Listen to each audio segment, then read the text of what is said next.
고난주간 묵상 4월 10일 십자가에 달리신 예수님. 함께 읽을 말씀은 마가복음 15장 25절에서 26절, 34절, 37절에서 39절 말씀입니다. 때가 제3시가 되어 십자가에 못 박으니라. 그 위에 있는 죄패에 유대인의 왕이라 썼고 제9시에 예수께서 크게 소리 지르시되 엘리 엘리 라마 사박다니 하시니 이를 번역하면 나의 하나님 어찌하여 나를 버리셨나이까 하는 뜻이라. 예수께서 큰 소리를 지르시고 숨지시니라. 이에 성소 휘장이 위로부터 아래까지 찢어져 둘이 되니라. 예수를 향하여 섰던 백부장이 그렇게 숨지심을 보고 이르되 이 사람은 진실로 하나님의 아들이었도다 하더라. 아멘.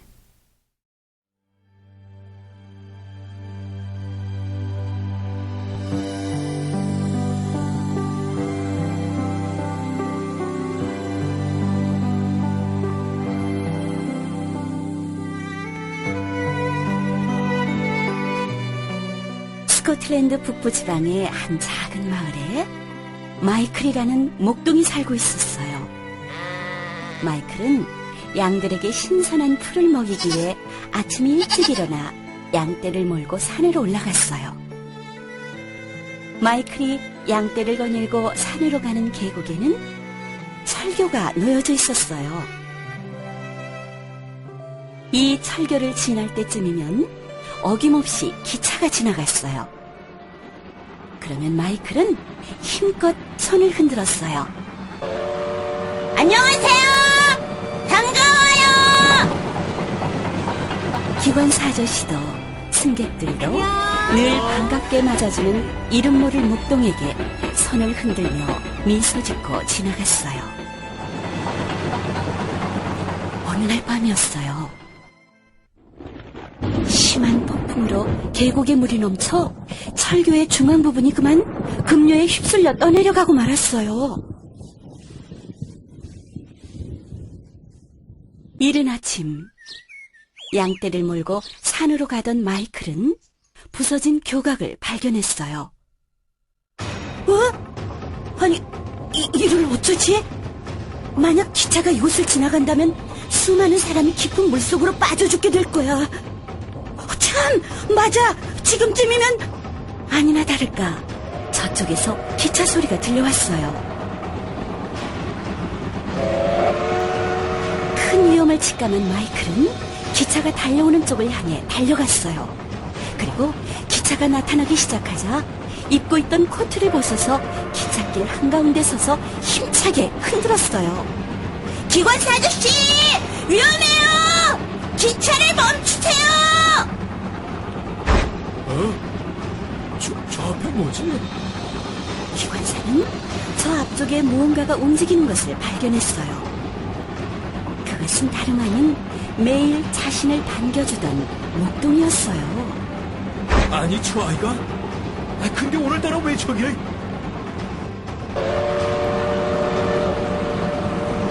이보게! 위험하네! 어서 비키게! 어서 비키라니까! 크게 경적을 울리고 소리를 질러보았지만 소녀는 꿈쩍도 하지 않고 계속 코트를 흔들었어요. 마이클 또한 위험을 느꼈어요. 어떡하지? 멈추질 않잖아. 하지만 이대로 물러서면 수많은 사람들이 죽게 돼. 안 돼! 마이클은 코트를 더욱 세차게 흔들었어요. 아니, 왜 안 비키는 거야? 지금 급정거를 하게 되면 승객들이 다 다칠 수도 있는데 빨리 비켜! 비키란 말이야!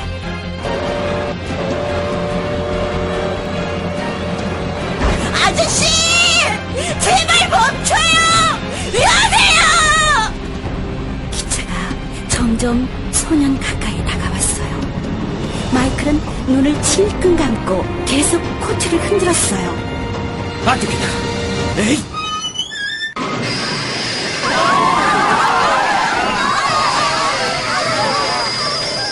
갑작스럽게 기차가 서자 승객들이 기차에서 내렸어요. 승객들은 자신의 발밑을 내려다보고는 깜짝 놀랐어요.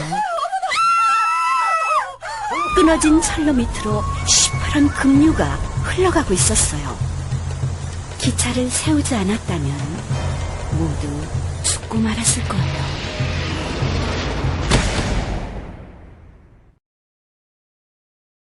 그때 기관사가 소리쳤어요.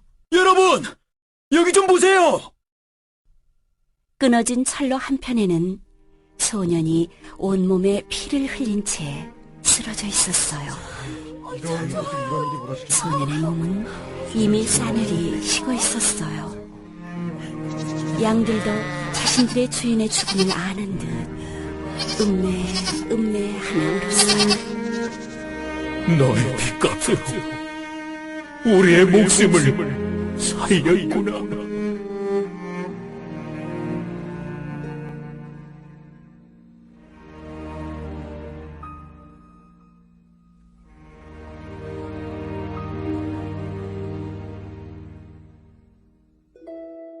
사랑하는 룩스키즈 유초등부 친구들, 영상 잘 봤나요? 이 영상은 굉장히 오래된 영상이에요. 한 소년이 나오죠. 이 소년은 양치기였는데 이 양치기 소년은 사실 아무런 죄가 없는 사람이었어요. 그에게 죄가 있었다면 그 끊어진 기찻길을 미리 본 것이 아마 죄가 됐겠지요.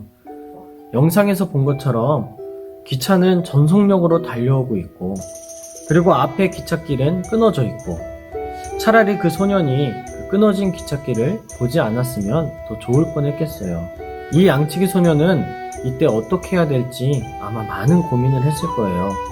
내가 기차 앞으로 가서 기차를 어떻게든 막아볼까? 아니 근데 내가 그걸 막을 수 있을까? 아마 내가 죽게 될 텐데 어떻게 해야 되지? 어떻게 해야 되지? 아마 이런 생각을 하지 않았을까요? 예수님도 십자가에 돌아가시기 전에 겟세마네 동산에서 기도하실 때 아마 그런 마음이셨을 거예요. 결국 이 소년은 자신의 몸을 바쳐서 어떻게든 기차에게 위험하다고 알렸고, 그 소년은 기차를 피하지 못하고 죽음을 맞이하게 되죠. 이 소년 덕분에 다행히 기차는 멈추지만 사람들은 아직 뭐 때문에 이 소년이 그렇게 기차를 막으려고 했는지 아무도 몰랐었어요. 그래서 사람들이 도대체 무슨 일이 있길래 기차를 이렇게 갑자기 세우는 거야? 하면서 나와보니까 그때 끊어진 기찻길 밑에 시퍼런 강물이 흐르고 있는 것을 보고 사람들은 정말 깜짝 놀래요. 으아! 만약 그대로 내가 기차에 타고 있었으면 우리 모두 다 강물에 떨어졌겠네? 우리 모두 다 산산조각이 나고 죽었을 거야. 으아! 큰일 날 뻔했구나. 정말 만약 이 소년이 그 기차를 막지 않았으면 기차는 물론 그 안에 있는 모든 것들이 다 산산조각 났을 것이고 모든 사람들은 다 죽음을 맞이했을 거예요. 그런데 그때 피범벅이 된 상태로 처참하게 쓰러져 있는 한 소년을 사람들이 발견하게 돼요. 하지만 사람들이 발견했을 때 그 소년은 이미 죽고 말았죠. 그래서 그곳에 있던 사람들은 이 소년 덕분에 자신이 살아난 것을 깨닫고서는 미안한 마음과 고마운 마음을 어떻게 표현할 줄 몰라서 모두 눈물을 흘리면서 그 자리에서 슬퍼했답니다. 마치 우리 때문에 십자가에 대신 돌아가신 예수님을 바라보면서 고마움과 죄송함의 눈물을 흘리고 있는 그런 그리스도인들의 모습처럼 말이에요. 사랑하는 우리 룩스키즈 유초등부 친구들, 오늘 묵상은 예수님께서 이 십자가에 달리시는 내용의 묵상이에요. 예수님은 우리를 살리시기 위해서 그 엄청난 고통의 십자가를 지셨어요. 목사님은 이 예수님의 십자가를 묵상할 때는 항상 마음이 너무 아파요. 그럴 수밖에 없는 것은 사실 목사님은 여러 가지 죄들이 있으니까 이런 고통을 받아도 사실 할 말이 없죠. 그런데 예수님은 죄가 없는 분이세요. 하나님이시기 때문에 죄가 없죠. 그런데 주님께서 우리를 너무 사랑하시기 때문에 우리는 그런 십자가의 고통을 이겨내지 못한다는 것을 우리 주님께서 알고 계시기 때문에 기꺼이 나를 대신해서, 우리를 대신해서 죄가 없으심에도 불구하고 이 엄청난 십자가 고통을 받으신 거예요. 그러니 한편으론 너무나도 감사한 일이고 너무나도 다행스러운 일이지만 나 때문에 그렇게 큰 고통을 받으셨다는 것을 생각하면 마음이 너무 죄송하고 또 죄송하고 또 죄송할 수밖에 없는 거죠. 여러분, 이 십자가에 못 박힌다는 것은 정말로 끔찍한 일이에요. 이 십자가는 옛날 로마 시대에 죄인들을 죽이기 위해서 사용했던 그런 사형 틀이래요. 그런데 이 십자가를 연구한 박사님들이 있거든요. 그분들에 의하면 이 십자가는 한 50kg 정도 되는 무게를 가지고 있었다 그래요. 근데 이 50kg 정도 되는 이 십자가를 등에 지고 골고다 언덕까지 예수님께서 그 언덕길을 올라가세요. 이스라엘에 가면 그 길을 이제 비아 돌로르사라고 하는데요. 그 길의 거리가 약 800m 정도 된다고 하더라고요. 800m는 길다고 하면 길 수도 있고 짧다고 하면 짧을 수도 있겠죠. 근데 문제는 예수님께서 전날에 심하게 채찍으로 맞으셨다는 거예요. 채찍도 그냥 채찍이 아니라 채찍 끝에 동물의 뼈가 달려있고요. 또 쇠조각 같은 날카로운 것들이 많이 달려있었대요. 그걸로 한 대 맞으면 살이 다 그냥 찢어지고 근육도 찢어지고 심지어는 핏줄까지 찢어지게 돼서 채찍에 맞다가 죽은 사람들도 굉장히 많았다 그래요. 예수님은 그런 채찍으로 39대나 맞으셨어요. 정말 온몸이 상처투성이셨고 일어설 힘도 없는 그런 상태였죠. 그 상태로 이 50kg나 되는 이 십자가를 등에 지고 간다는 건 불가능에 가까웠어요. 정말 할 수 없는 그런 일이었죠. 그리고 그렇게 간신히 어떻게 골고다 언덕까지 올라가신 상태로 양손과 양발에 이제 못이 박히게 된답니다. 못도 그냥 이런 작은 못이 아니라 건물을 지을 때 쓰는 엄청나게 큰 못이 박혔다 그래요. 얼마나 아프셨을까요? 그렇게 손과 발에 못이 박힌 상태로 예수님은 약 6시간 동안 죽지도 못하고 계속 그 엄청난 고통을 그대로 느낄 수밖에 없었다고 해요. 여러분, 이 고통은 우리가 도무지 상상할 수 없는 그런 고통이에요. 차라리 예수님은 하나님이시니까 그냥 고통을 못 느끼시면 좋겠다. 그럴 수 있지 않을까? 그랬으면 좋겠다라고 생각이 들 정도로 너무나도 끔찍한 일이었어요. 그래서 우리는 너무도 죄송하고 또 죄송한데요. 이게 다 하나님을 온전히 믿지 못하고 믿어도 똑바로 살아가지 못하는 우리의 모습 때문에 예수님이 그 고통을 받으신 거예요.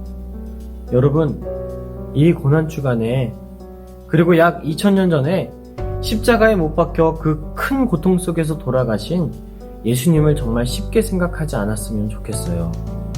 나를 위해 죽으신 예수님을 깊이 묵상하시고 오늘 이 시간 하나님께 진심으로 고백하는 감사 기도와 나의 죄를 용서해달라는 이 회개 기도를 간절히 드릴 수 있는 목사님과 여러분들이 되었으면 좋겠어요. 그런데 정말 다행인 것은 예수님께서 그렇게 고통을 느끼시고 돌아가시긴 했지만 예수님은 하나님이시기 때문에 정확히 3일 만에 다시 부활하신다는 거예요. 이렇게 돌아가신 지 3일 만에 부활하시는데요. 이 부활에 대한 이야기는 이제 3일 후에 4월 12일 부활주일에 목사님이 더 이야기해 주도록 할게요. 중요한 것은 오늘 하루 우리가 예수님의 십자가를 묵상하면서 예수님께서 받으셨던 그 고통을 우리가 알 수 없겠지만 그래도 조금이라도 동참하고 조금이라도 진지하게 생각할 수 있는 우리 모두가 될 수 있었으면 좋겠어요. 자, 내일은 이제 고난주간 마지막 묵상이죠. 내일은 또 어떤 묵상이 있을지 우리 함께 기대하며 기다렸으면 좋겠어요. 자, 이제 목사님이 마무리 기도하고 오늘 묵상을 마치도록 할게요. 자, 다 같이 두 손 모으고 우리 두 눈을 감고 기도하도록 할게요. 기도합니다. 사랑해 주님 감사합니다. 오늘도 주님께서 함께 하셔서 귀한 묵상을 했습니다. 예수님의 그 십자가의 고통을 우리가 기억하게 하시고 나 때문에 나의 죄 때문에 십자가 고통을 받으셨다는 것을 잊지 않고 살아가는 제가 되도록 하나님 함께하여 주시옵소서. 날마다 감사 기도드리며 또한 주님 앞에 또한 회개하며 살아가는 우리 모두가 되도록 하나님 인도하여 주시옵소서. 주님을 기억하기 원합니다. 주님을 바라보기 원합니다. 주님을 온전히 믿고 살아가는 제가 되고 우리가 되도록 하나님 함께하여 주시옵소서. 모든 것 대신 우리 주 예수님의 이름으로 기도드렸사옵나이다. 아멘.